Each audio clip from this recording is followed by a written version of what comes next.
Glória a Deus por mais uma celebração, e uma celebração muito especial. Uma celebração onde lembramos que Jesus Cristo não está morto. Lembramos que Jesus Cristo está vivo, venceu a morte, e por isso nós hoje temos livre acesso ao Senhor.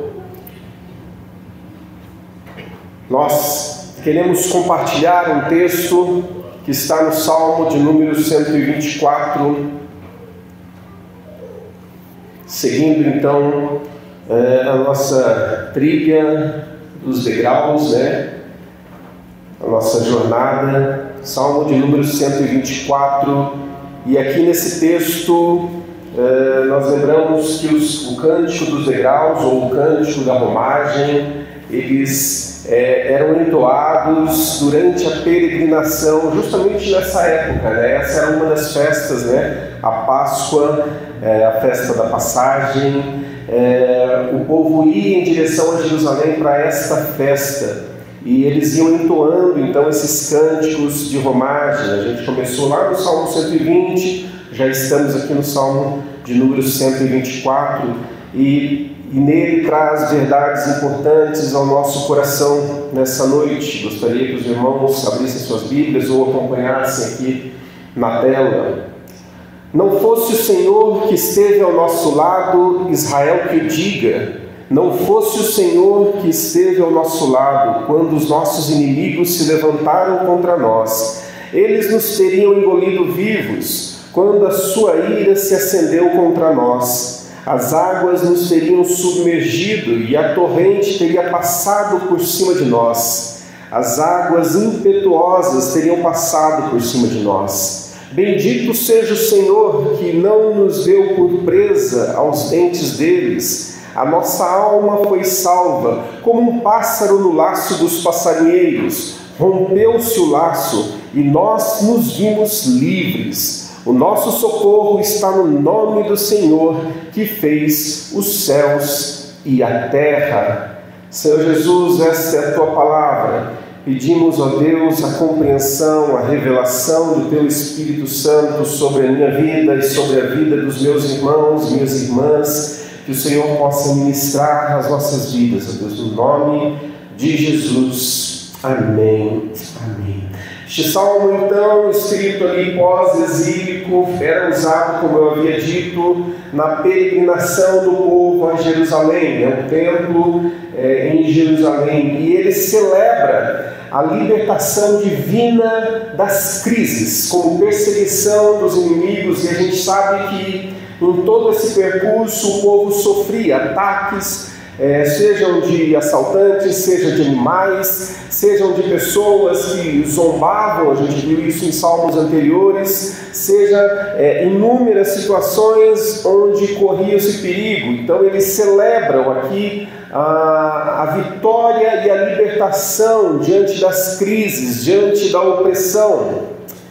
E a história nos revela também que no Êxodo, se a promessa dava conta de um livramento físico, era um livramento do povo na sua caminhada rumo ao Messias.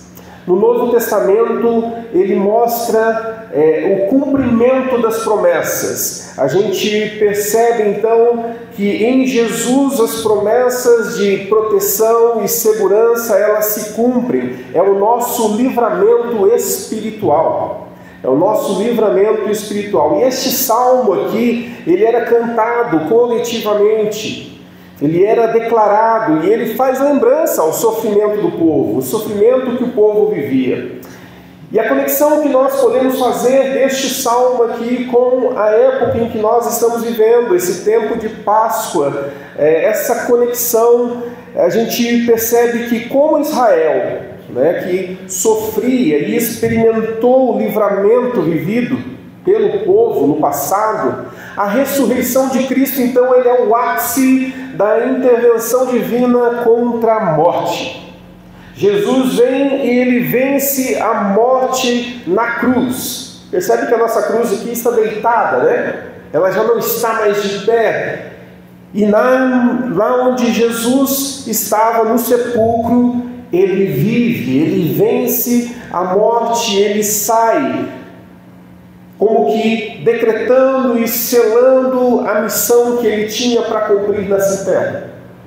Então, se nós vemos a promessa no povo, lá no Êxodo, desde o Êxodo, a gente vê em Cristo Jesus o cumprimento de todas as promessas. Essa é a conexão.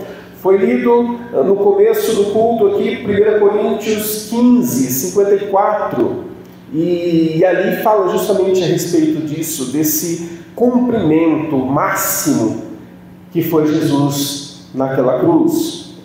E o nosso texto aqui do Salmo 124, ele começa com essa confissão: se não for o Senhor, se não for o Senhor. É como que o salmista dizendo: ah, se não fosse Deus na minha história, ah, se o Senhor não estivesse conosco, ah, se o Senhor não estivesse nessa jornada conosco, nós estaríamos perdidos. Ah, se o Senhor. Então é uma declaração de total dependência do Senhor Jesus. É uma declaração dizendo que eu não posso por minhas forças, eu dependo daquele que me livra, daquele que me guarda. No Novo Testamento a gente vê aquilo que Deus realizava, no povo. Aliás, no Velho Testamento a gente vê aquilo que Deus realizava no povo de Israel. E a comprovação da soberania. Mas eu queria ler um texto que está lá em João 28, 29. Você pode abrir a sua Bíblia ou quiser acompanhar. João, no capítulo 10, verso 28 e verso 29. Evangelho de João: eu lhes dou a vida eterna, jamais perecerão, e ninguém as arrebatará da minha mão. Aquilo que o meu Pai me deu é maior do que tudo, e da mão do Pai ninguém pode arrebatá-la. Ninguém pode arrebatá-la. Eu lhes dou a vida eterna, jamais perecerão, ninguém as arrebatará da minha mão. Palavra do Senhor para mim e para você. Ninguém nos tira aquilo que o Senhor nos deu. Nós temos a vida eterna conquistada nessa cruz, não nessa, mas conquistada na cruz. Nós obtivemos acesso à vida eterna, porque o nosso bom pastor foi pregado no madeiro, foi humilhado, foi traspassado, foi zombado, mas ele não permaneceu na cruz.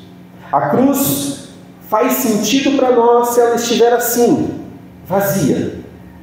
A cruz para nós, ela faz sentido se ela estiver vazia, porque ele não permaneceu morto, mas ele ressurgiu, ele venceu a morte.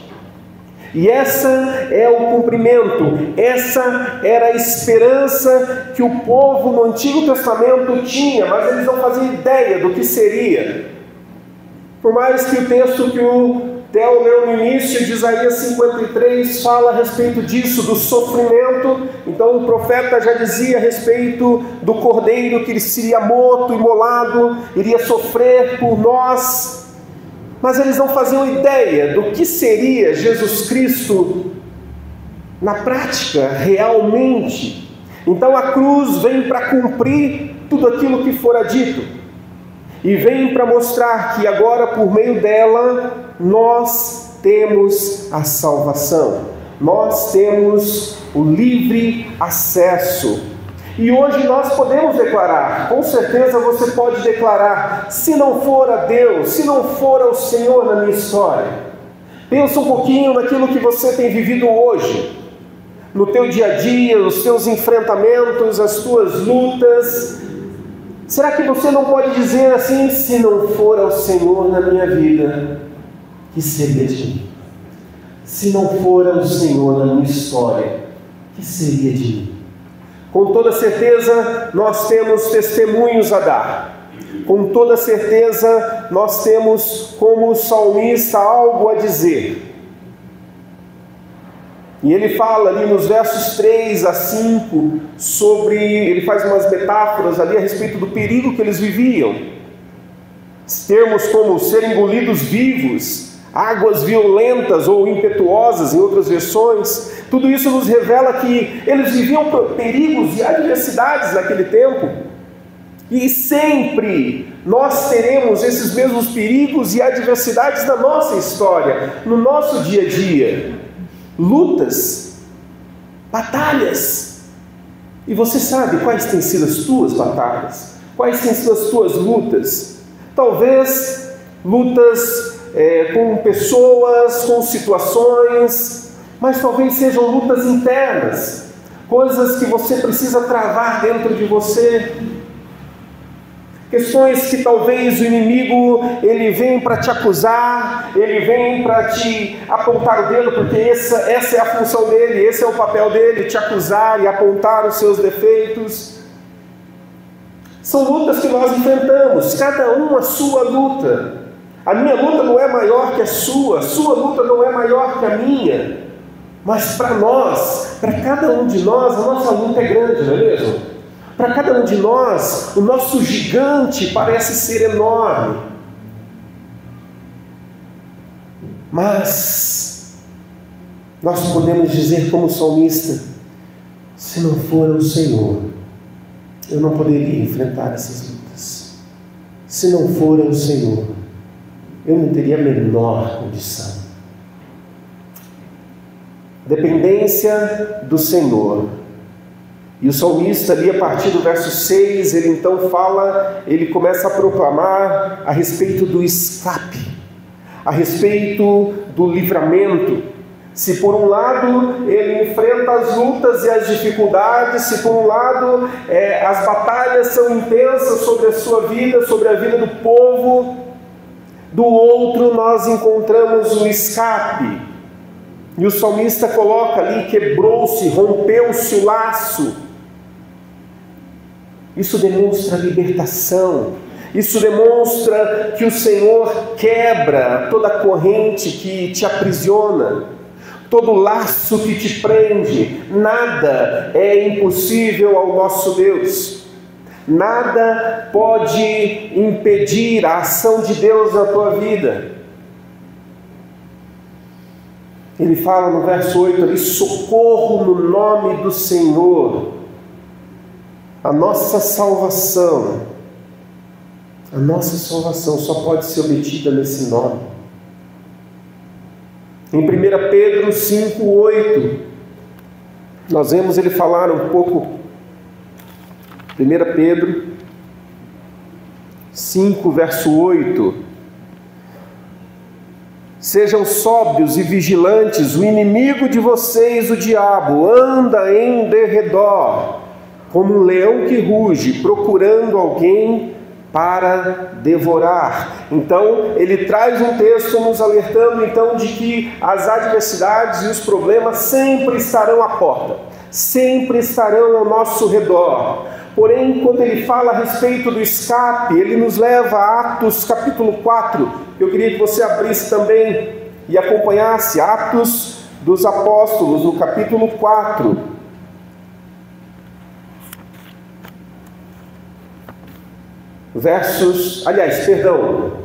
É isso mesmo, é 4:12. Atos 4:12, isso. E não há salvação em nenhum outro, porque debaixo do céu não existe nenhum outro nome dado entre os homens pelo qual importa que sejamos salvos. Então, se por um lado nós temos o inimigo, o diabo, que anda ao nosso derredor, pronto para nos fazer cair, pronto para nos fazer nos prostrar, pronto para fazer com que a gente caia, nós temos a nossa segurança que não há em nenhum lugar um nome pelo qual nós podemos ser salvos e libertos, senão no nome do Senhor Jesus Cristo. É Ele quem nos liberta, é Ele quem nos salva, é Ele quem nos traz o escape, é Ele quem nos dá o alívio, é Ele quem nos dá o socorro. Ele é o socorro bem presente na tribulação. Ele é aquele que olha para nós e entende o nosso sofrimento e estende a sua destra para nos socorrer. Esse é o nosso Jesus, esse é o nosso Senhor. Então a gente aprende desde o início que Deus age em favor do seu povo. O Senhor age em favor do seu povo, e a cruz, ela é o ápice do seu amor. É o ápice do seu amor por nós.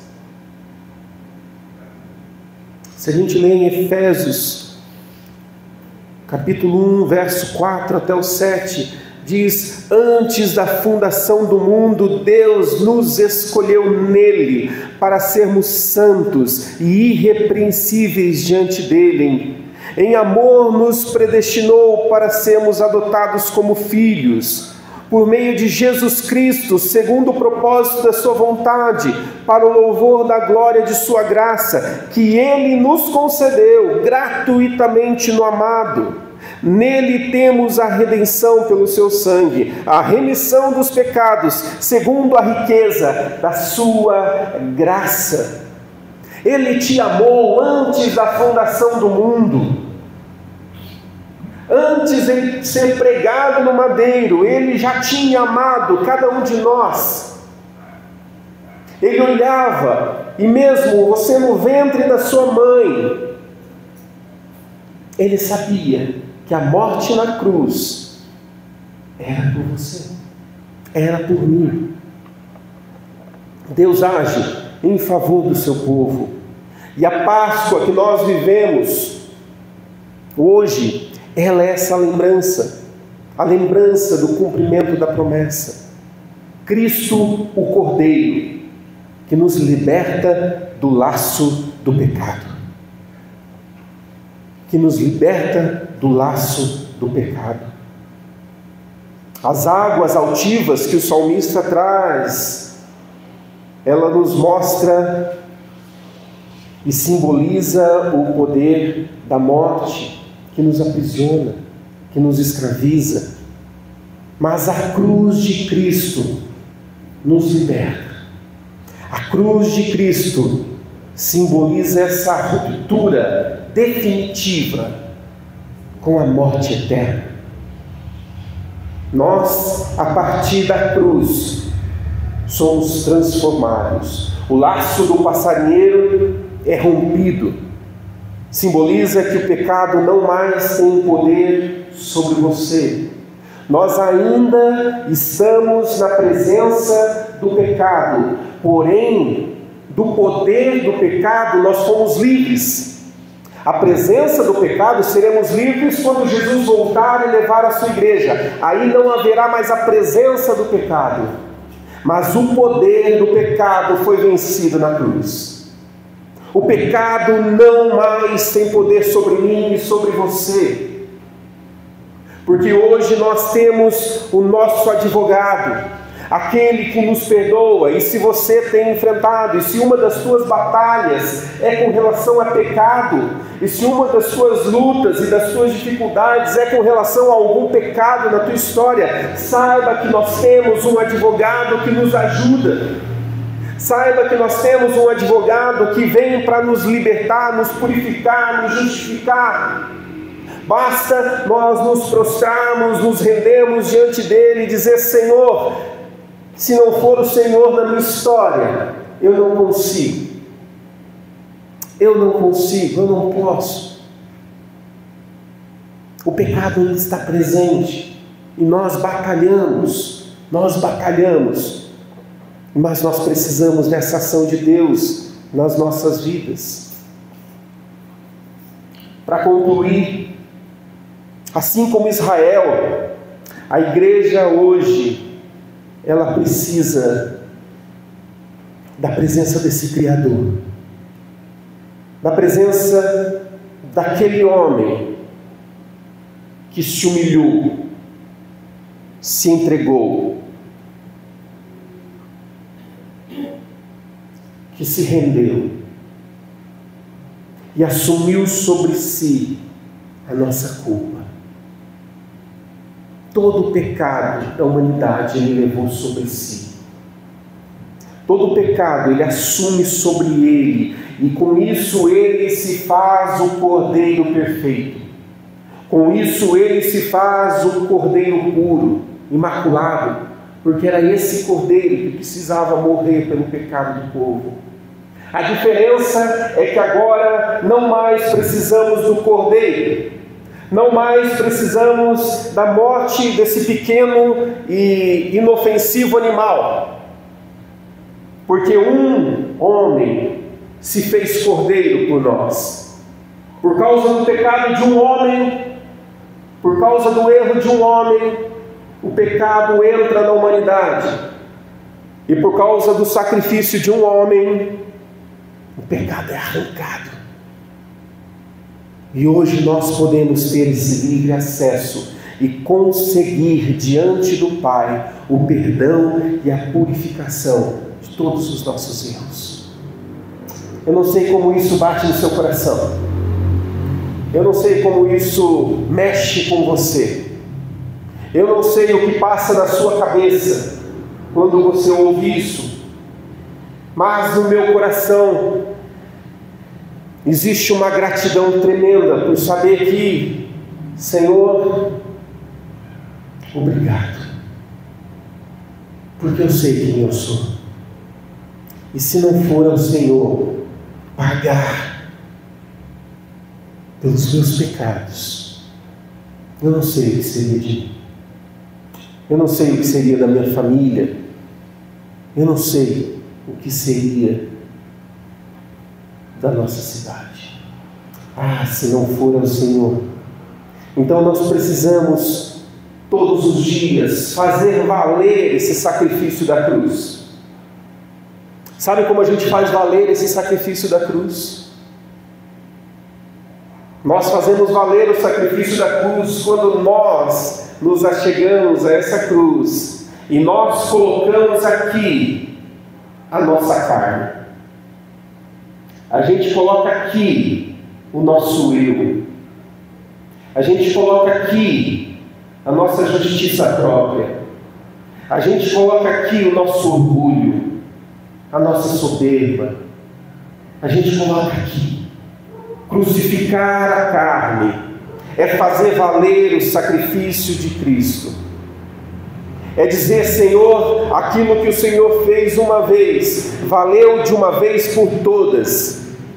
E eu crucifico a minha própria vontade para dizer para todo mundo que importa servir ao Senhor do que servir ao mundo.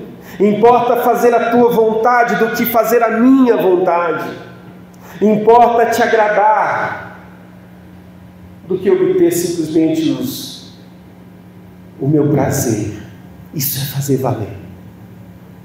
Então, meu irmão, minha irmã, que você possa crucificar a sua carne todos os dias. Todos os dias. Que você coloque na cruz a sua natureza e viva diante do Senhor uma vida plena. Porque a palavra de Deus disse que Ele veio para nos dar vida e vida em abundância. Sabe o que é vida em abundância? É vida em toda a sua plenitude. Não é uma vida sem problemas, mas é uma vida que eu olho para os problemas e falo, são lutas. Mas eu já venci essas lutas.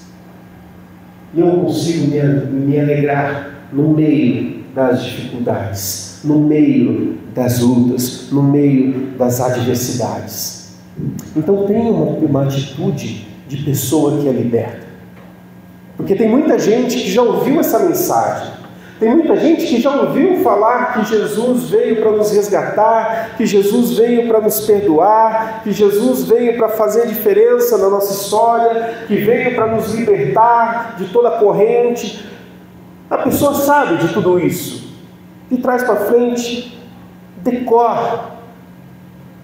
Mas o problema é que ainda hoje vive escravizada. ainda hoje, mesmo conhecendo essa verdade, vive uma vida presa. Essa pessoa, na prática, ela não está liberta. E olha que ela já ouviu a palavra, mas ela não tem atitude de pessoa liberta. E a atitude da pessoa liberta é saber: Senhor, eu estou enfrentando essas batalhas, eu estou enfrentando essas lutas, muitas dessas lutas é por culpa minha mesmo, porque eu errei, porque eu pequei, porque eu falhei. Mas Senhor, eu confio em Ti, porque aquilo que o Senhor sofreu é muito superior ao que eu tenho sofrido. E se aquilo que o Senhor passou, trouxe e me fez uma pessoa livre, eu quero ser livre, mesmo nas condições que eu estou. Eu quero ser livre. Eu quero não mais viver escravo de vícios. Eu não quero mais ser escravo daquilo que me aprisiona e destrói a minha família, destrói os meus relacionamentos, destrói a minha relação com os meus amigos, destrói a minha relação no trabalho. Senhor, eu fui livre, então eu quero essa liberdade para a minha vida. Então que hoje você possa assumir isso, não comigo, não com a igreja, mas com o Senhor. Senhor, a liberdade já está à minha disposição, eu quero vivê-la. Eu quero desfrutar dessa liberdade. Não mais sofrer por causa do pecado. Então tenha uma atitude de pessoa liberta. Lute contra o pecado. Resista ao diabo. E a palavra diz que ele vai fazer o quê? Ele vai fugir. Mas é a gente que está fugindo do diabo, né? A gente inverte tudo. Então resista ao diabo e viva a liberdade. Porque mesmo aqueles pecados que você confessar, o diabo é tão safado, ele é tão mesquinho, que ele vai te acusar pro resto da vida dos teus erros. O resto da vida ele vai ficar acusando: mas lembra daquilo? Lembra daquele erro, Teodoro, que você fez lá em 1900 e blá, blá, blá, blá, blá. Lembra? Mas se nós temos uma consciência de liberdade, nós batemos no peito e falando: eu já confessei os meus pecados e fui purificado, fui lavado e não sou mais escravo do pecado. Eu sou livre. Eu sou livre. Livre de toda a acusação. Livre de toda a armadilha do inimigo. Viver a Páscoa como comunidade é proclamar: se não for ao Senhor. Viver a Páscoa, esse é o nosso desafio. Declarar e fazer com que todos saibam quem nós éramos e quem hoje nós somos.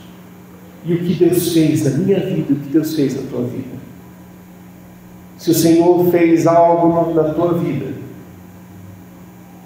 declare isso, proclame isso. A Páscoa não é um momento que nós lembramos uma vez no ano. Na verdade, nós lembramos a Páscoa todas as vezes que nós partilhamos a ceia do Senhor. Para nós cristãos não é uma vez ali no ano, em abril, mais ou menos. Não. Nós celebramos a Páscoa todos os meses, porque nós fazemos lembrar daquilo que Jesus fez. E nós precisamos fazer lembrar na sociedade aquilo que o Senhor tem feito todos os dias nas nossas vidas. Eu queria que você vivesse isso, não mais escravo, mas livre, porque Ele vive. Ele ressuscitou. Então, da promessa à presença. Da promessa de um Messias que viria à presença de um Deus que liberta. Essa é a nossa mensagem. E é isso que nós nos apegamos. Coloque-se de pé. Vamos orar.